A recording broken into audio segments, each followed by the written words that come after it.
Donc, bonjour à tous, je m'appelle Pierre-Julien Coulot, je suis doctorant en santé publique, je suis financé par l'ANRS et je suis arrivé il y a près d'un an dans le laboratoire UMR 912 CESTIM et je vais vous présenter un peu ce que j'ai fait pendant un an.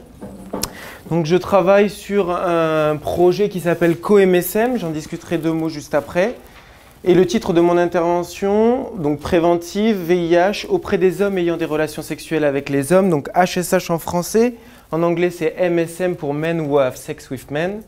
En Afrique de l'Ouest, donc c'est une approche socio-comportementale et caractérisation des HSH primo-infectés. Mon directeur de thèse est Bruno Spire et je travaille avec plusieurs collaborateurs au sein du laboratoire, à la fois Marion Mora, donc, qui est chargé de projet et qui travaille avec moi sur le suivi et tout ce qui est administratif du projet. Il y a Cyril Béranger qui travaille sur donc la base de données et donc aussi les outils de recueil de données. Il y a Sabine Lécher qui travaille sur l'analyse des données et il y a Gwenaël Maradan qui travaille sur la logistique et donc qui a mis en place avec moi sur le terrain les outils de recueil des données. Donc ma présentation est un peu en trois parties. On va parler du global pour aller vers le spécifique. On va parler du projet en premier. Ensuite, on parlera de mes questions de recherche et je vous présenterai mes résultats préliminaires.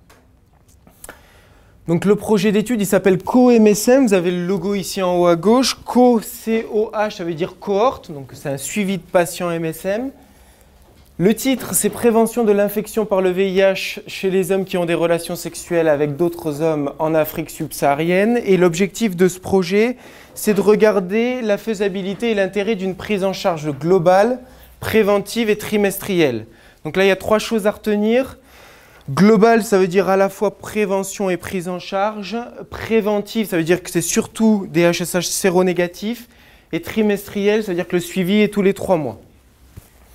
Pourquoi ce projet? Pour deux raisons. Première raison, il y a peu de programmes de prévention et de prise en charge qui sont ciblés sur ce type de population en Afrique. Et ceci s'explique par trois choses. 3 points. Prévention et prise en charge habituelle, donc ce qui est fait en routine dans les structures, donc souvent dans les associations VIH en Afrique, c'est inadapté aux besoins de santé de ce type de population, notamment pour le diagnostic des IST. Deuxième point, l'accès de ces HSH à des soins adaptés, il est limité. Il est limité par un contexte socioculturel défavorable, à la fois en termes de stigmatisation, de discrimination et de répression. Il faut savoir que dans 36 pays d'Afrique sur 58, l'homosexualité est considérée comme illégale. Troisième point, les activités de prévention, de dépistage et de prise en charge sont délivrées à la demande. Donc c'est le modèle, c'est-à-dire que c'est le bénéficiaire qui se rend à la structure. Et donc pour ce type de population, étant donné les 2 points précédents que je viens de dire, on observe une prise en charge tardive, à la fois au niveau du diagnostic des IST, mais aussi au niveau VIH, où les bénéficiaires arrivent à un stade tardif. Deuxième point, la prise en charge globale trimestrielle. Ce projet, il est un peu innovateur parce que suite aux recommandations de septembre 2015 de l'OMS, on teste aussi l'initiation immédiate au traitement ARV. Ceci pour réduire donc l'objectif de l'incidence du VIH. Donc ça, c'était une présentation générale. Maintenant, on va au cœur. Donc c'est une étude interventionnelle, 2 bras. Donc le patient arrive sur une visite d'inclusion. Dépistage, en fonction du dépistage, on a le bras négatif, donc avec une offre de soins commune, puis un dépistage trimestriel. Et dans l'autre bras, donc dépistage positif donc à l'inclusion, offre de soins commune et une prise en charge VIH. L'offre de soins trimestrielle, donc la visite tous les 3 mois, qu'est-ce qu'elle contient? Elle contient ça. Recueil d'informations donc par le médecin avec un examen clinique, diagnostic des IST et le traitement. Dépistage et un dépistage annuel de la syphilis, dépistage VHB et vaccination, proposition de vaccination, dépistage VHC. Il y a aussi des conseils de prévention qui sont donnés par un péréducateur et distribution de moyens de prévention, préservatifs et gel lubrifiant, ainsi qu'une aide au suivi. L'aide au suivi, si vous voulez, c'est un peu tout ce qui est contact entre le péréducateur et le bénéficiaire, à la fois par SMS, appel, visite. Ce projet dure 3 ans. Le recrutement, la durée de recrutement, c'est 1 an. Et donc, on a un suivi qui est de 2 à 3 ans en fonction de la date d'inclusion du participant. 500 HSH séronégatifs et 200 HSH séropositifs sont recrutés dans le cadre de ce projet. Cette étude, elle a lieu où et comment? Multicentrique et multidisciplinaire. On va partir du nord pour aller vers le sud. Au nord, nous avons les financeurs, donc l'ANRS et Expertise France. On a 3 acteurs principaux au nord, avec en premier lieu l'UMI 233 donc, de Christian Laurent, qui est le porteur du projet, qui est situé à Montpellier et qui s'occupe du volet biologique et médical du projet. Nous avons la Coalition Plus qui est basée à Paris, qui est une association qui travaille avec différentes associations impliquées dans la lutte contre le VIH en Afrique et dans d'autres continents, et qui se charge notamment de la formation des pairs éducateurs et tout ce qui est entretien motivationnel avec les participants. Et enfin, nous avons notre équipe donc, qui s'occupe du volet sciences sociales de CoMSM. Au sud, donc, du coup, on a les 4 structures, donc Afrique de l'Ouest, 4 structures de prise en charge des HSH. Au Burkina Faso, vous avez le centre Oasis de l'association AAS qui est basé à Ouagadougou. Vous avez Arcade Sida au Mali, donc c'est la clinique DEAL de Bamako. On voyage aussi en Côte d'Ivoire avec Espace Confiance et la clinique de confiance. Et dernièrement au Togo avec l'association Espoir Vie Togo qui est basée à Lomé. Où on en est actuellement, donc là je vous ai présenté des petites photos pour que vous voyez les différentes structures et à quoi ça ressemble. On peut déjà rien qu'observer qu'elles sont différentes. On voit qu'il y a des structures, par exemple la clinique DEAL et la clinique de confiance. Vous ne voyez pas que c'est une structure de santé. Ce sont des structures qui sont spécifiques HSH et population clé. Donc ça ne se voit pas, il n'y a pas marqué VIH en gros. Par contre, le centre Oasis, c'est une structure de prise en charge VIH qui intègre un projet HSH. Donc c'est une structure qui est visible de l'extérieur. Donc les 4 sites, on en est où? Le Mali a démarré en juin 2015 avec un nombre d'inclusions souhaité à 200 séronégatifs et 50 séropositifs. Pour l'instant, l'inclusion des séronégatifs est terminée actuellement. Il reste encore des HSH séropositifs à recruter. En Côte d'Ivoire, ça a commencé en octobre dernier. Donc là, il y a 100 HSH séronégatifs qui sont déjà recrutés, donc l'inclusion des séronégatifs est pour l'instant terminée et il reste aussi des VIH positifs. Au Burkina Faso, ça vient de commencer, c'était en février dernier, donc on a une vingtaine pour l'instant de participants qui ont été recrutés. Au Togo, c'est prévu, donc la mise en place et la formation donc, des acteurs sur place est prévue en juin qui arrive, 2016. Donc là, je vous ai présenté le projet. Maintenant, je vais vous parler de mes questions de recherche. Donc, qu'est-ce que je fais à l'intérieur de ce projet-là? Donc, je vous rappelle juste l'objectif principal du projet.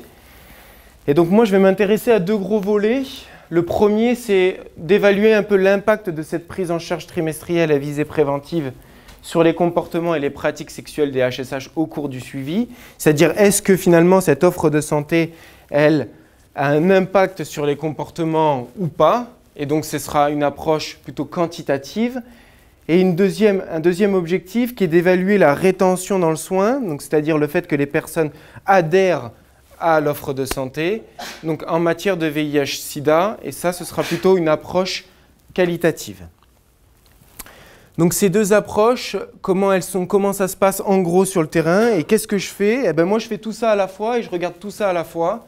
C'est-à-dire que il y a sur le terrain donc, des structures donc, de suivi qui contiennent donc, avec les personnels soignants, qui sont en lien avec les participants HSH du projet grâce aux pairs éducateurs. Alors les pairs éducateurs, ce sont des HSH qui ont été recrutés par ces structures-là, donc qui font partie de la communauté et à qui on a donné des formations dans la connaissance du VIH et des IST. Et c'est eux qui sont, en fait, le lien entre la structure et la communauté se fait par ce type de personnes-là, par ce moyen-là, qui en fait, c'est des formes de réseaux de personnes qui se connaissent entre eux. Donc comme on a parlé de contextes défavorables, il n'est pas facile d'avoir accès à ce type de population. Du coup, on utilise cette forme de stratégie avancée.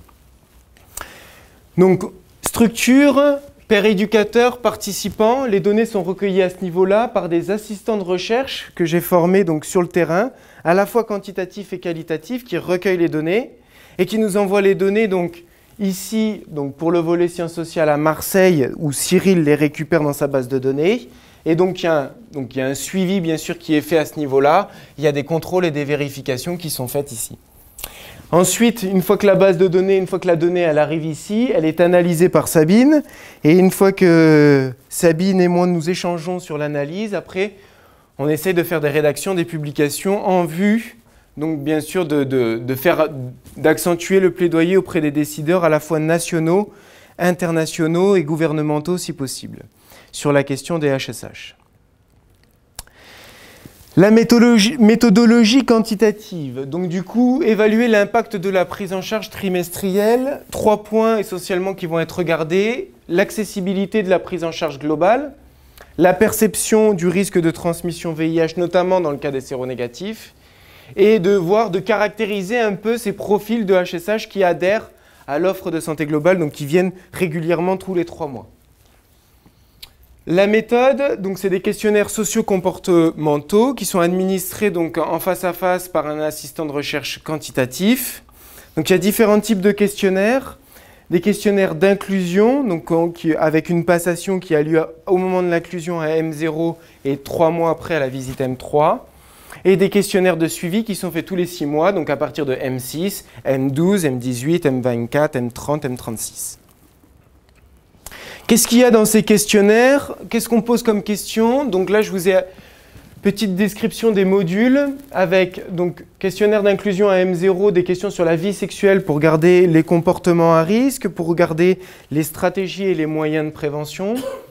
Un module sur tout ce qui est stigmatisation, à la fois vécu, perçu, intériorisé. Des questions aussi sur la santé mentale pour évaluer le niveau de dépression et d'estime de soi. Et enfin, un module sur tout ce qui est VIH et IST. Le deuxième questionnaire d'inclusion qui est passé à M3, on retrouve les caractéristiques sociodémographiques, tout ce qui est consommation de produits, donc tabac, alcool, drogue, la relation de confiance à la fois pour connaître un peu la satisfaction des participants vis-à-vis du médecin, mais aussi vis-à-vis du père éducateur, et tout ce qui est environnement social et familial, et notamment tout ce qui est acceptation du statut HSH, dit partage au sein de la famille, enfin comment ça se passe auprès de l'entourage. D'autre part, méthodologie quantitative, donc évaluer la rétention des HSH dans l'offre globale de santé sexuelle en matière de VIH-Sida. 2 objectifs, 2 sous-objectifs, à la fois positifs et négatifs. Donc on va regarder ce qui ne marche pas, donc quels sont les obstacles individuels et ou structurels qui limitent l'efficacité de cette intervention. Et à la fois identifier ce qui marche, c'est-à-dire les services proposés aux participants qui contribuent à les retenir dans le circuit de soins. Comment on va faire? Entretien individuel semi-structuré, administré aussi par un assistant de recherche. Donc là, il y a 4 types d'entretiens avec 4 objectifs différents pour 4 populations différentes. Les HSH séronégatifs, donc les attentes, la perception vis-à-vis de l'offre de santé, comment eux, ils voient ça. Les HSH primo-infectés, donc au cours du suivi, ceux qui sont nouvellement infectés, comment ils intègrent cette notion de séropositivité dans le vécu, dans l'entourage. Ensuite, il y a des entretiens avec les perdus de vue qui ont pour but d'évaluer un peu les facteurs favorisant la sortie de suivi. Et enfin, des entretiens avec les prestataires de soins et des responsables nationaux pour un peu regarder les difficultés et les facilités d'accès aux soins des HSH. Et donc, différents types de populations pour avoir une vue plus globale. Et donc, qu'est-ce que ça donne concrètement au niveau du planning? Donc, c'est pas pour la recherche qualitative, il n'y a pas beaucoup d'entretiens, ce n'est pas le nombre qui compte, mais le contenu. Donc, vous verrez entre parenthèses le nombre d'entretiens prévus avec les séronégatifs, donc à peu près 10-15. Donc, ce sera en début de projet. Pour les HSH primo-infectés, donc là, on a suivi plutôt une stratégie. Donc, comme on veut savoir un peu l'évolution du vécu de la séropositivité, de faire des entretiens répétés tous les 3 mois. Avec les HSH perdus de vue. Donc, perdus de vue, la définition, c'est 2 visites manquées, 2 visites successives manquées. Donc, il y a une enquête préliminaire qui est faite donc, en accord avec les pères éducateurs, les médecins et l'assistant de recherche qui contactent ensuite la personne et en recueillant son consentement peut faire l'entretien. Il y a des entretiens avec aussi les prestataires de soins donc, qui sont faits à la fois au début et 1 an après pour savoir qu'est-ce qu'ils ont vu au début et qu'est-ce qu'ils verront après. Et donc ce calendrier que je vous propose là, il est fait en fonction évidemment de ma thèse, parce que j'ai que 3 ans et que ce projet, vous l'avez bien compris, a commencé juste en milieu d'année de l'année dernière et que j'ai adapté du coup le protocole en fonction de mon recueil de données. À ceci, donc quantitatif, qualitatif, s'ajoute une analyse contextuelle parce qu'on recueille des données et du coup, il faut savoir dans quelles ces données-là, elles sont contenues dans une structure de santé qui est contenue dans un contexte donné. Donc le but, c'est de caractériser ces structures de santé et ces services de santé offerts au HSH. Le but, c'est de créer des indicateurs, donc à différents niveaux, à la fois contextuels, structurels, communautaires ou de prévention, de soins ou de suivi et évaluation. Et donc, comment je vais créer ces indicateurs-là? C'est sur la base d'un guide d'analyse structurelle qui est fait à partir de deux types de recueils, à la fois des observations de terrain, c'est-à-dire être dans la structure, observer ce qui se passe au niveau des activités de prévention, comment se passent les activités de prise en charge, les consultations, les entretiens, le circuit du patient, et à la fois des entretiens semi-directifs avec des responsables, des personnels soignants et non soignants, ainsi que des participants. Et donc à la fin de tout ça, le but c'est d'avoir donc des données individuelles qui proviennent à la fois du questionnaire et des entretiens donc au niveau du participant et de regarder à différents niveaux, c'est-à-dire à la fois au niveau de la structure mais aussi à la fois du contexte. Donc on aura 4 types de données individuelles pour 4 types de contextes différents. Pour vous donner un aperçu par rapport au planning de ma thèse, c'est que moi je compte analyser, donc je ne compte pas tout analyser, mais du moins pour l'instant il y a 2 analyses qui se dégagent. C'est une analyse déjà des données d'inclusion, c'est-à-dire de partir de M0, M3, donc prendre M0, M3 sur les 3 premiers pays, donc, et faire une analyse de savoir en fait quel type de participants sont recrutés dans ce projet-là et quelles sont leurs caractéristiques. Et deuxièmement, de voir une analyse, donc ça ce sera courant 2017 parce qu'il faut attendre les données, et de voir l'évolution des comportements et des pratiques à 3 temps, donc à M0, à M3, à M6, également dans 3 pays. Donc là, à la fin, il faut compter septembre plus 3 mois, donc décembre. Donc ce sera une analyse qui sera en cours 2017.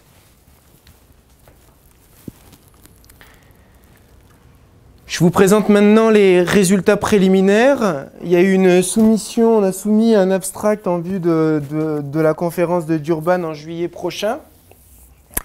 On est parti des données d'inclusion, donc des modules M0, donc on avait très peu de données.